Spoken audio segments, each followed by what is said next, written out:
Good evening class 12th। कल हमने पढ़ा ऑक्सीडेशन स्टेट और पढ़ा क्या हमने क्वेश्चंस करे मैक्सिमम उसके, है ना। यहाँ भी हम वही करेंगे, पैटर्न को फॉलो, टॉपिक पढ़ेंगे हम बट करेंगे हम क्वेश्चंस के फॉर्म में, है ना। जितने ज़्यादा क्वेश्चंस करोगे उतना ज़्यादा आपको थ्योरेटिकल चैप्टर के क्वेश्चंस की डाइवर्सिटी पता लगेगी, है ना।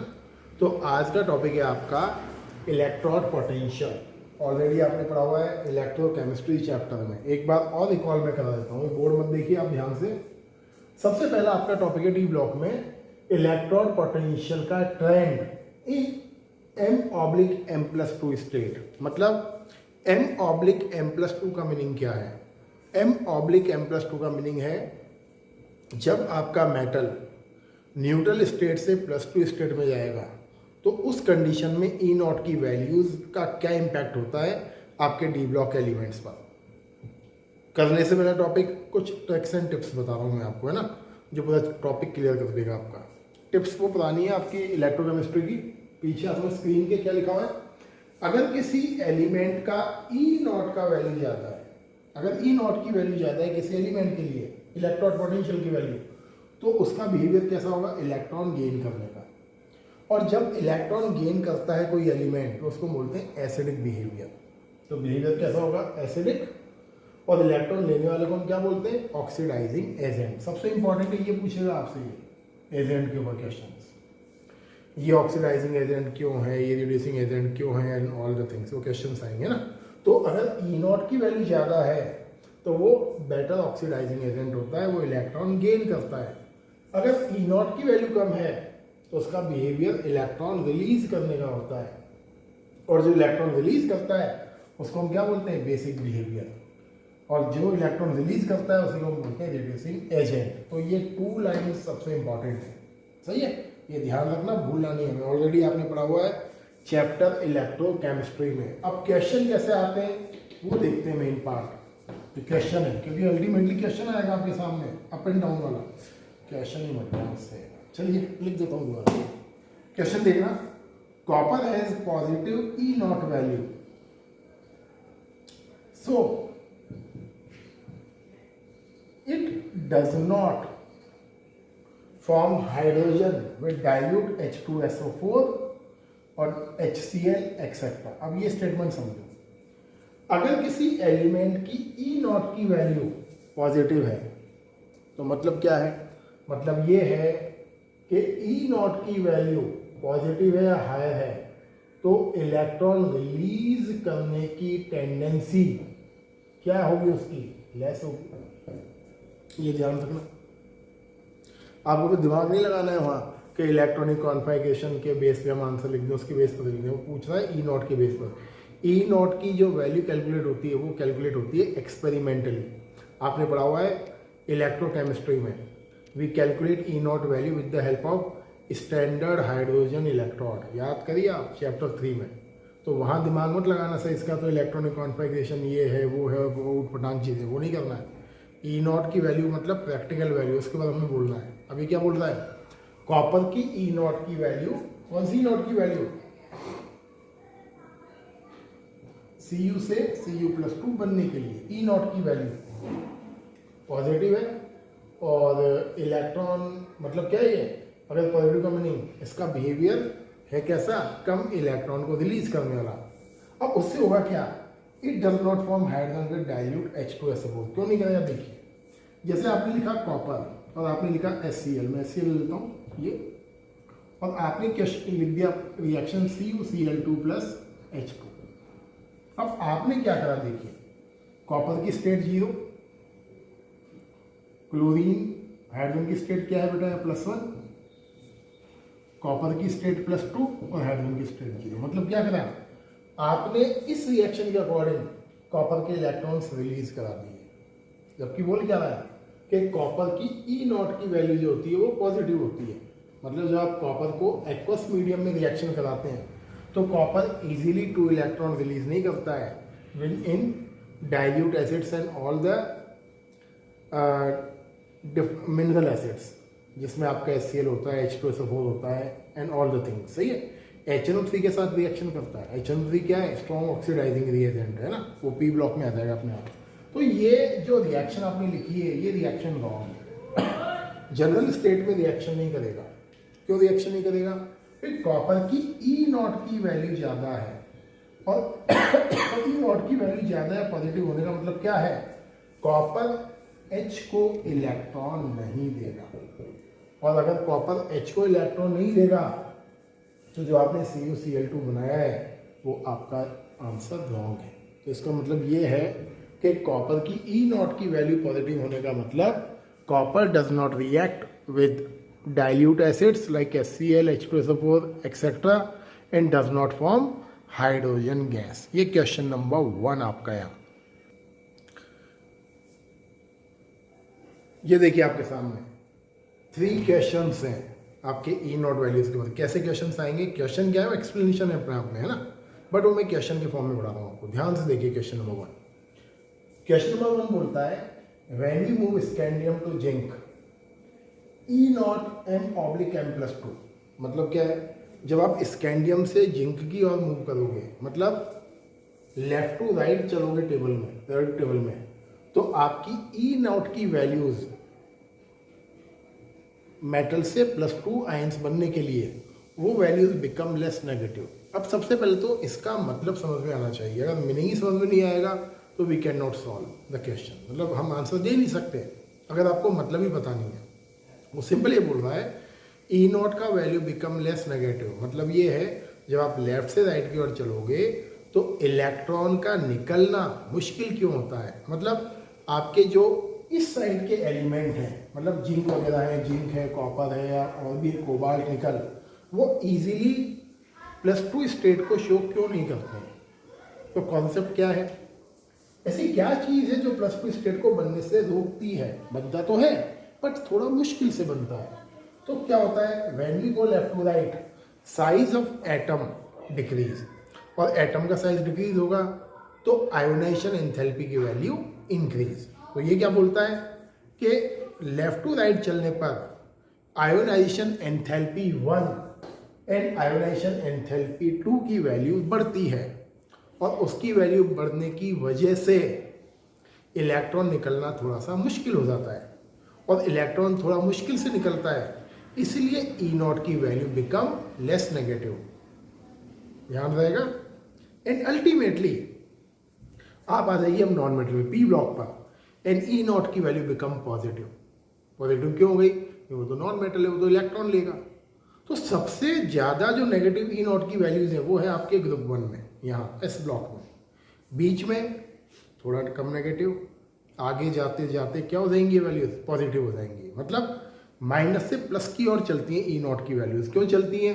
Because left to right size of atom decrease and ionization enthalpy की वैल्यू इंक्रीज। तो 2 तरीके से आप आंसर लिख सकते हो, साइज के ऊपर लिख सकते हो और आप चाहें तो आयोनाइजेशन एंथैल्पी के ऊपर लिख सकते हो। NCERT में ये लिखा हुआ है I1 एंड I2, बट आपके पास 2-3 फैक्टर है ना। ये क्वेश्चन नंबर 1। क्वेश्चन नंबर 2 देखिए, बहुत सिंपल है, ये सिंपल कैटेगरी में है। अब आपको बोलता है मैग्नीज को Mn2+ बनाना है, तो मैग्नीज के Mn से Mn2+ बनने के लिए ई नॉट की वैल्यू, और जिंक के Zn2+ बनने के लिए ई नॉट की वैल्यू बिकम मोर नेगेटिव। अब मोर नेगेटिव का मतलब मैंने बोला ये समझ में आनी चाहिए चीज़ें। अब आपको अगर यही पता नहीं है कि मोर नेगेटिव का मतलब पूछ क्या रहा है, तो फिर उद्धार है वहाँ पे। तो पी ब्लॉक पढ़ना है इसके बाद, इसलिए मैं आपको डी पढ़ा रहा हूँ पहले, क्योंकि जब आप डी पढ़ लोगे तो पी ब्लॉक बहुत जल्दी समझ में आएगा आपको, कि पी ब्लॉक इससे दमदार चैप्टर है। तो सुनिए, ई नॉट की वैल्यू मोर नेगेटिव, इसका मतलब क्या है? Mn से Mn2+ बनने के लिए अगर ई नॉट की वैल्यू मोर नेगेटिव है, इसका मतलब क्या है?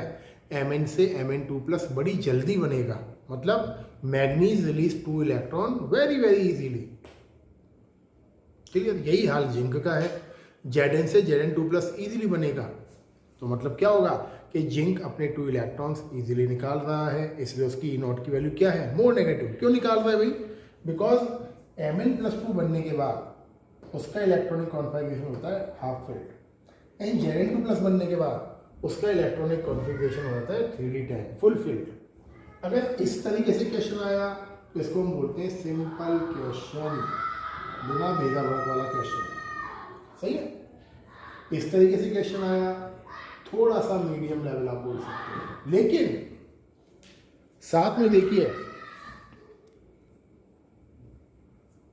लेकिन साथ में देखिए आप ट्रबल, पी ब्लॉक और डी ब्लॉक में बहुत जगह ट्रबल वर्ड यूज़ करूँगा मैं आपको, क्योंकि इनके एक्सप्लेनेशन बिल्कुल ट्रबल वाली एक्सप्लेनेशन है। अब जैसे आपको बोलता है Ni से Ni+2 बनने के लिए उसकी ई नॉट की value is more negative then expected. अब आगे वर्ड देखो, मोर नेगेटिव होती है देन एक्सपेक्टेड, मतलब ट्रबल जुड़ गई इसमें क्या ये एक्सेप्शनल क्वेश्चन बन गया कि Ni से Ni+2 बनने के लिए इलेक्ट्रॉन बड़ी इजीली क्यों निकलता है भाई, क्यों Ni सबसे जल्दी मतलब बहुत इजीली इलेक्ट्रॉन निकाल कर +2 बना रहा है, ऐसा क्या है Ni+2 में। तो आपके दिमाग में क्या आएगा कि मैं सबसे पहले लिखता हूँ इलेक्ट्रॉनिक कॉन्फ़िगरेशन। लिख लो भैया, ये लिख लिया हमने Ni+2 का क्या है 3d8। 3d8 ना तो हाफ फिल्ड है ना फुल फिल्ड है, क्लियर है। इसलिए बोल रहा हूँ एबनॉर्मल क्वेश्चन का आंसर एबनॉर्मल ही देना है। अगर किसी एलिमेंट की ई नॉट की वैल्यू पॉजिटिव है नेगेटिव है और उसका एक्सप्लेनेशन उसके इलेक्ट्रॉनिक कॉन्फ़िगरेशन के बेस पर नहीं निकल रहा है, तो उसका आंसर देना है आपको हाइड्रेशन एंथैल्पी के बेस पर। अब सुन लो हाइड्रेशन एंथैल्पी क्या होती है। जब आप किसी मेटल का ई नॉट की वैल्यू कैलकुलेट करते हैं तो आप क्या करते हैं, उस मेटल को उसके इलेक्ट्रोलाइट के सॉल्यूशन में प्लेस करते हैं। याद करिए इलेक्ट्रोकेमिस्ट्री। और इलेक्ट्रोलाइट का सॉल्यूशन किस में बनता है, वाटर सॉल्वेंट में। वाटर की एक एंथैल्पी होती है हाइड्रेशन एंथैल्पी, जो आपने पढ़ी होगी क्लास 11 थर्मोडायनेमिक्स में। हाइड्रेशन एंथैल्पी क्या होती है, वो एटम्स के इलेक्ट्रॉन को छीनने का काम करती है, डिसोसिएट करती है आयंस के फॉर्म में एटम्स को। अब यहाँ ध्यान सुनना, अगर किसी एलिमेंट की हाइड्रेशन एंथैल्पी नेगेटिव है तो वो एलिमेंट इजीली इलेक्ट्रॉन देगा। अगर किसी एलिमेंट के लिए हाइड्रेशन एंथैल्पी पॉजिटिव है तो एलिमेंट इजीली इलेक्ट्रॉन नहीं देगा। तो अब यहाँ सुनिए क्या बोलता है ये एक्सप्लेनेशन, बहुत मज़ेदार है। इलेक्ट्रॉनिक कॉन्फ़िगरेशन वाला कॉन्सेप्ट फ्लॉप हो गया, ना तो हाफ फील्ड है ना फुल फील्ड है। जब हाफ फील्ड फुल फील्ड है ही नहीं तो निकल 2 इलेक्ट्रॉन जल्दी निकाल क्यों रहा है, उसे जल्दी क्या पड़ी है 2 इलेक्ट्रॉन्स निकालने की, क्यों निकाले भाई वो 2 इलेक्ट्रॉन जल्दी, बट वो जल्दी निकाल रहा है। तो छुपा हुआ कहाँ है कि when we place nickel metal in its electrolyte, तो जो वाटर की हाइड्रेशन एंथैल्पी होती है that cope up with high value of I1 plus I2। मतलब ये कि वाटर की जो हायर नेगेटिव हाइड्रेशन एंथैल्पी है वो क्या करती है, आयोनाइजेशन एंथैल्पी की वैल्यूज़ को हाइड कर लेती है, उसको सप्रेस कर देती है। और उसकी हाई नेगेटिव वैल्यू होने की वजह से किसकी, हाइड्रेशन एंथैल्पी की, निकल रिलीज 2 इलेक्ट्रॉन क्विकली। तो सिंपल ये है, अगर आपके पास ई नॉट का क्वेश्चन आता है बोर्ड में और इलेक्ट्रॉनिक कॉन्फ़िगरेशन वाला कॉन्सेप्ट नहीं लगता है तो आपको सिंपल आंसर देना है हाइड्रेशन एंथैल्पी के टर्म में। फिर सुन लो, अगर किसी एलिमेंट की हाइड्रेशन एंथैल्पी ज़्यादा नेगेटिव है वो इलेक्ट्रॉन इजीली निकालेगा। आगे सामना होगा ऐसे क्वेश्चंस का आपको पी ब्लॉक में डी ब्लॉक में, सही है। तो ध्यान रखना, ये ट्रबल लिखा हुआ है मैंने, ट्रबल क्यों लिखा हुआ है वो आपके सामने, सही है। देखते हैं आगे। देखिए अगेन आपके सामने देखिए 6 क्वेश्चंस हैं, बट टॉपिक क्या है, E nought value trends in M+2 oblique M+3। मतलब क्या है, आपको अब क्या ट्रेंड पढ़ना है, +2 स्टेट से +3 स्टेट में जाने के लिए। मतलब अब एटम क्या करेगा, +2 आयन से +3 आयन में चेंज होगा, सही है। मैं बोलता एक्चुअल में डाईवैलेंट और ट्राईवैलेंट, बट कई बार क्या होता है कि कुछ टफ वर्ड यूज़ करने से वो टॉपिक टफ लगने लगता है। डाईवैलेंट, ट्राईवैलेंट, डाईवैलेंट मतलब जिसका चार्ज 2 है, ट्राईवैलेंट चार्ज +3 है। तो उससे बेटर क्या है, ऐसे कंडीशंस या ई नॉट की वैल्यू जिसमें आपका +2 आयन किस में चेंज होता है, +3 आयन्स में, है ना। अगेन टॉपिक तो है बट क्वेश्चन की फॉर्म में। क्वेश्चन क्या है, देखिए आप सिंपल से स्टार्ट करते हैं। जब मैं सिर्फ बोलता हूँ तो आप कॉन्सेंट्रेट कर उसी क्वेश्चन पे करा करो, ये सारा ताम झाम नहीं देखना है आपको। ये तो लिखता मैं इसलिए हूँ कि वैरायटी ऑफ क्वेश्चंस हो जाए, वरना टॉपिक तो इतना सा ही है, ये एक लाइन का टॉपिक ये खत्म है आपका, बट उसकी वैरायटी है क्वेश्चंस की। जैसे ये क्वेश्चन आया 2010 CBSE में, ये आया आपका 2012 में। अब जैसे क्वेश्चन 1 देखिए आप, low value of E not Sc+2 to Sc+3y, scandium +2 से +3 ईजिली क्यों चेंज हो जाता है? मतलब आपकी E0 की वैल्यू बहुत कम होती है किसके लिए? स्कैंडियम +2 से +3 में चेंज होने के लिए। तो क्यों होती है भाई कम? बहुत सिंपल सा आंसर है। स्कैंडियम +3 क्या है आपका? Equal to argon. तो आप क्या लिखोगे? Scandium +2 convert into scandium +3 because after releasing one electron, scandium +3 ion follow inert gas configuration. इसलिए scandium +2 ion release electron easily, इसलिए इसकी E0 की वैल्यू क्या है? कम है। क्लियर है? ये सिंपल क्वेश्चन है, इजीली दे देगा आराम से। अब देखिए Mn2+ से Mn+3 बनने के लिए E0 की वैल्यू हाई क्यों होती है? E0 की वैल्यू हाई का मतलब Mn+2 ईजिली इलेक्ट्रॉन नहीं देता है Mn+3 बनाने के लिए। Mn+2 ईजिली इलेक्ट्रॉन क्यों नहीं दे रहा है? आ जाइए, सबसे पहले कॉन्फ़िगरेशन का आंसर मिल जाएगा। Mn+2 के पास क्या है? 3d5 configuration. एंड 3d5 होने की वजह से वो स्टेबल है, और स्टेबल होने की वजह से Mn2+ not release third electron easily. Got it? इसलिए उसकी E की वैल्यू बिगड़ होती है। चलिए ये भी हो जाएगा। अब आगे देखिए, ट्रबल वाला क्वेश्चन आ रहा है। देखिए क्या बोलता है। E0 वैल्यू वेनेडियम +2 वेनेडियम +3, आपकी E0 की वैल्यू वेनेडियम +2 से +3 होने के लिए इज हाई। अब मतलब समझो, अगर वेनेडियम को +2 से +3 बनाना है तो उसकी E0 की वैल्यू ज़्यादा होती है। तो भाई क्यों ज़्यादा होती है? तो सबसे पहले तो वेनेडियम +2 का इलेक्ट्रॉनिक कॉन्फ़िगरेशन बनाएं। ये वेनेडियम +2 का इलेक्ट्रॉनिक कॉन्फ़िगरेशन 3d3, वेनेडियम का क्या होता है? 3d3 4s2, तो 2 निकाल दिए मैंने। अब 3d3 ना तो हाफ फील्ड है, 3d3 ना फुल फील्ड है, तो फिर क्यों भाई ये स्टेबिलिटी शो कर रहा है? फिर क्यों वन इलेक्ट्रॉन और नहीं निकाल रहा है? ये 3 दे रखा है, तो आप ले आइए इसको अपने पुराने कॉन्सेप्ट पर। कौन सा?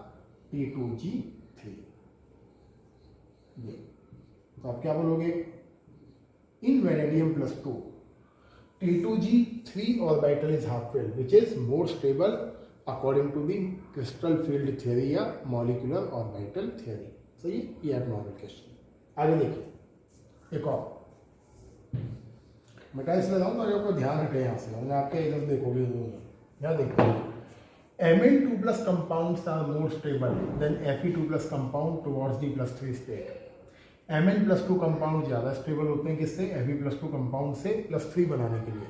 देखिए 90% क्वेश्चंस तो आपके इलेक्ट्रॉनिक कॉन्फ़िगरेशन पे सॉल्व हो जाएंगे। 10% वो है जो मैं बता रहा हूँ आपको, जहाँ ट्रबल लिख रहा हूँ मैं वर्ड, वो 10% में वो आ गए। मतलब ये है कि अगर आप नोट्स ढंग से पढ़ लोगे DNF ब्लॉक के, तो मेरे अकॉर्डिंग आपको NCERT रीड करने की भी ज़रूरत नहीं पड़ेगी। मेरे नोट्स इस तरीके से लिखे हुए हैं थियोरेटिकल चैप्टर्स के, जरूरत नहीं पड़ेगी। आप मैक्सिमम क्वेश्चन करिए, बट बोलता मैं इसलिए हूँ because I also want to be on safe side, कि हो सकता है कोई एक आध लाइन उससे मिस हो गई हो लिखने में नोट्स, है ना? इसलिए बोलते हैं कि थ्योरी में पढ़ लो। देखिए ध्यान से, अब Mn+2 +3 में बदलेगा, Fe+2 +3 में बदलेगा, तो बना लो। देखो सामने बना लिया हमने। तो कौन सा आयन ऐसा है जो +3 में ईजिली चेंज नहीं होगा? मैग्नीज, क्योंकि क्या है आपका? हाफ फील्ड स्टेबल कॉन्फ़िगरेशन लिखा हुआ भी है ये। Mn+2 के कंपाउंड्स ज़्यादा स्टेबल है +3 स्टेट में चेंज होने के लिए, मतलब वो इजीली +3 स्टेट में चेंज नहीं होते हैं। क्यों नहीं होते हैं? सही है। अगला देखो, एबनॉर्मल क्वेश्चन। अब एबनॉर्मल क्यों है? ये आया 2012 में CBSE में। E0 M+2/M। अब ये मत सोचना कि +2 से मेटल में जा रहा है, हमेशा मतलब चाहे ऊपर लिखो या नीचे लिखो, उसका मतलब एक ही है, आपको मेटल से +2 आयन बनाना है। अब क्या बोल रहा है वो? कॉपर जब +2 आयन बनाता है तो उसकी E0 की वैल्यू पॉजिटिव होती है 0.34 वोल्ट। आपको बताना है वो वैल्यू पॉजिटिव क्यों होती है। अभी करके आ रहे हो पीछे, कॉपर की E0 की वैल्यू पॉजिटिव होती है, वो तो लिख दिया आपने कि पॉजिटिव होने की वजह से क्या होता है। आपने लिखा does not form hydrogen gas with dilute acids. अब क्वेश्चन पूछ रहा है कॉपर की E0 की वैल्यू +2 आयन बनाने के लिए पॉजिटिव क्यों होती है। ये एक्सेप्शन है पूरी 3D सीरीज में, ये अपने आप में। अब देखो, कॉपर से +2 बनाना है आपको, तो ये मैंने लिखा न्यूट्रल कॉपर का इलेक्ट्रॉनिक कॉन्फ़िगरेशन। अब +2 का कॉन्फ़िगरेशन क्या होगा, +2 का हो जाएगा ये 3D है। ओके, अब अगर आप +1 की बात करोगे तो कॉपर +1 से बनेगा +2, पहले तो 0 है, +1 बनेगा, फिर +2 बनेगा, तो +1 में होता है ये। तो अगर आप चाहें तो आप ये भी लिख सकते हैं, इन Cu+1 ion 3D10 configuration present, काम चलाने वाला आंसर। लेकिन अगर आपको एक्सपेरिमेंटल कॉन्सेप्ट लिखना है तो आप क्या लिखोगे कि जो कॉपर की जो हाइड्रेशन एंथैल्पी है, कॉपर की जो हाइड्रेशन एंथैल्पी है वो होती है पॉजिटिव, और इसके लिए जो I1 और I2 की वैल्यू है वो होती है हायर। आप इसको अगर यूँ भी लिख दोगे, पॉजिटिव नहीं भी लिखोगे, अगर याद नहीं आया बोर्ड एग्जाम में कि पॉजिटिव नहीं याद आ रहा है, तो आप सिंपल ये लिख सकते हो, कॉपर के लिए I1 और I2 की value is very very high which can not be compensated bye hydration enthalpy, that's why copper not release 2 electron easily. मतलब ये है, कॉपर की जो I1 और I2 की वैल्यू है वो ज़्यादा होती है, उस वैल्यू को ईजिली कॉम्पनसेट नहीं करती है कौन, हाइड्रेशन एंथैल्पी, इसीलिए आपका जो कॉपर है 2 इलेक्ट्रॉन इजीली रिलीज नहीं करता है।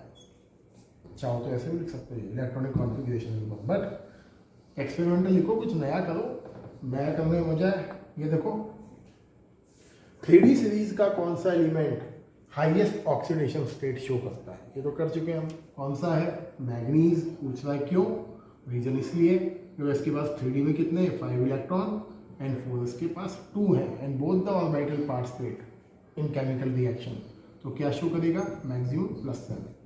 This is the reason. Okay, तो ये कुछ क्वेश्चन है बेटा आपकी E0 की वैल्यूज के ऊपर, गॉट इट। तो ये लेक्चर है, ध्यान से, और इसमें ये लेक्चर है और इसमें आपको ध्यान रखना है, नोट्स लेकर बैठना है। वीडियो लेक्चर देखते टाइम नोट्स लेकर बैठोगे, ज़्यादा क्लियर होनी चीज़ है ना। तो लेक्चर देखो, रेगुलर करूँगा मैं इसको, है ना। Thank you and have a nice day.